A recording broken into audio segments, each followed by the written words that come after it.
Praise the lord. ఈరోజు దేవుని వాగ్దానము, ఆయన జనములను ప్రేమించును, ఆయన పరిశుద్ధులందరూ నీ వశమున నుందురు. వారు నీ పాదముల యొద్ద సాగిలపడుదురు, నీ ఉపదేశమును అంగీకరింతురు. ద్వితీయోపదేశ కాండము 33వ అధ్యాయము 3వ వచనము. సహోదరి సహోదరులారా, ఈ వాక్యం మోషే తన చివరి రోజుల్లో ఇజ్రాయేలీయులకు ఇచ్చిన ఆశీర్వాదాల భాగంలోనిది. ఇక్కడ మోషే దేవుడు తన ప్రజలను ఎంతో ప్రేమిస్తున్నాడని, ఆయన పరిశుద్ధులందరూ ఆయన పాదముల వద్ద సాగిలపడుతూ ఆయన వాక్యాన్ని స్వీకరిస్తారని చెప్తున్నాడు. ఇది దేవుడు మరియు మనిషి మధ్య ఉన్న ప్రేమ విధేయత బంధాన్ని స్పష్టంగా తెలియజేస్తుంది. ఈ వచనంలో ఆయన జనములను ప్రేమించును అని చెప్పబడింది. ఇక్కడ జనములు అంటే ఇజ్రాయేలీలు మాత్రమే కాదు, ఆయనను నమ్మే ప్రజలందరూ అని అర్థం. దేవుడు తన ప్రజలతో తండ్రిలా సంబంధం కలిగి ఉంటాడు. మనం తప్పులు చేసినప్పుడు ఆయన మనల్ని శిక్షించవచ్చు, కానీ ఆయన ప్రేమ మాత్రం తగ్గదు. దేవుని ప్రేమ పరిస్థితుల ఆధారంగా లేదా మన పనుల ఆధారంగా మారదు. అలాగే ఆయన పరిశుద్ధులందరూ నీ వశమున నుందురు అని వ్రాయబడింది. ఇక్కడ పరిశుద్ధులు అంటే దేవునికి అంకితమైన వారు, దేవుని చిత్తానికి లోబడిన వారు. వీరు లోకంలోని పాపపు మార్గాల్లో కాకుండా దేవుని కొరకు ప్రత్యేకంగా జీవిస్తారు. సొంత కోరికలను పక్కన పెట్టి దేవుని వాక్యాన్ని పాటించడమే దేవుని వశంలో ఉండడం. అలాగే వారు దేవుని పాదముల యొద్ద సాగిలపడుదురని వ్రాయబడింది. అనగా వినయంతో దేవుని ఆధిపత్యాన్ని అంగీకరిస్తారు. గర్వపడకుండా ఆయన ముందు తమను తాము తగ్గించుకుంటారు. ఇది గౌరవం, కృతజ్ఞత, ఆరాధనకు సూచన. అలాగే వారు దేవుని ఉపదేశమును అంగీకరింతురని చెప్పబడింది. అనగా దేవుని ఉపదేశమును హృదయపూర్వకంగా స్వీకరించి దాని ప్రకారం జీవిస్తారు.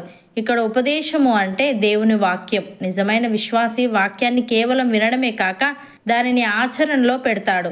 ఉదాహరణకు, దేవుడు నోవాహుతో ఓడ కట్టమని చెప్పినప్పుడు అది అసాధ్యంగా, విచిత్రంగా అనిపించినా నోవాహు దేవుని ఆజ్ఞ ప్రకారం ఓడ కట్టాడు. అతడు వాక్యాన్ని వినడమే కాకుండా ఆచరించాడు. కాబట్టి తన కుటుంబం రక్షింపబడింది. అలాగే దేవుడు ఎరికో గోడ చుట్టూ 7 రోజులు మరియు 7వ రోజు 7 సార్లు తిరగమని చెప్పినప్పుడు వారు దానిని ఆచరించారు. ఫలితం ఎరికో గోడలు కూలిపోయాయి. ప్రియులారా, వాక్యాన్ని ఆచరించిన వారు దేవుని దీవెనలు అనుభవిస్తారు. వినడమే చేసి ఆచరించని వారు తమను తాము మోసం చేసుకుంటున్నారు. వాక్యాన్ని పాటించకుండా కేవలం వినడం వల్ల జ్ఞానం పెరుగుతుందేమో గాని అది దేవుని దృష్టిలో విలువైనది కాదు. భక్తుడు ఈ విధంగా అంటున్నాడు, భూమికి ఆజ్ఞనిచ్చువాడు ఆయనే, ఆయన వాక్యము బహువేగముగా పరిగెత్తును.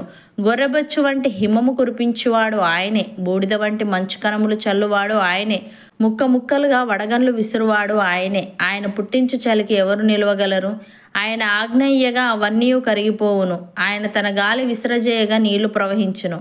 ఆయన తన వాక్యము యాకోబునకు తెలియజేసెను, తన కట్టడలను, తన న్యాయ విధులను ఇజ్రాయేలునకు తెలియజేసెను. ఏ జనమునకు ఆయన ఇలాగ చేసి ఉండలేదు.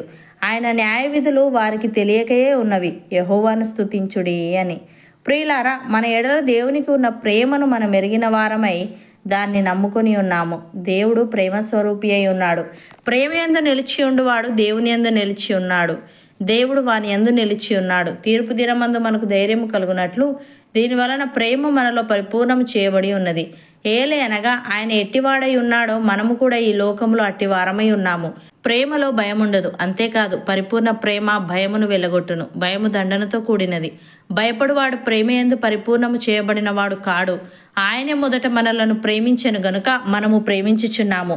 అపోస్తలుడైన పౌలు ఈ విధంగా అంటున్నాడు, దేవుడు కరుణా సంపన్నుడై ఉండి మనము మన అపరాధముల చేత చచ్చిన వారమై ఉండినప్పుడు సైతము మనెడలు చూపిన తన మహాప్రేమ చేత మనలను క్రీస్తుతో కూడా బ్రతికించెను. కృపచేత మీరు రక్షింపబడి ఉన్నారు. క్రీస్తు యేసునందు ఆయన మనకు చేసిన ఉపకారము ద్వారా అత్యధికమైన తన కృపా మహదైశ్వర్యమును రాబో యుగములలో కనుపరచు నిమిత్తము క్రీస్తు యేసునందు మనలను ఆయనతో కూడా లేపి పరలోకమందు ఆయనతో కూడా కూర్చుండబెట్టెను అని.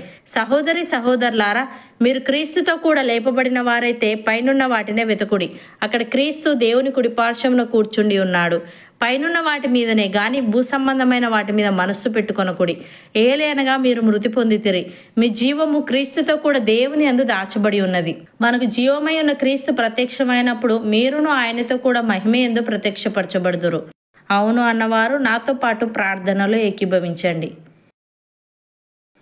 పరిశుద్ధుడా, ప్రేమగల తండ్రి, నీవు జనములను ప్రేమించుదువని, నీ పరిశుద్ధులందరూ నీ వశమున నుందురని, వారు నీ పాదముల యొద్ద సాగిలపడుదురని, నీ ఉపదేశమును అంగీకరింతురని, ఇది నీకు మరియు మనిషికి మధ్య ఉన్న ప్రేమ విధేయత బంధాన్ని తెలియజేస్తుందని నీవు సెలవిచ్చావు. తని నీకు స్తుతులు.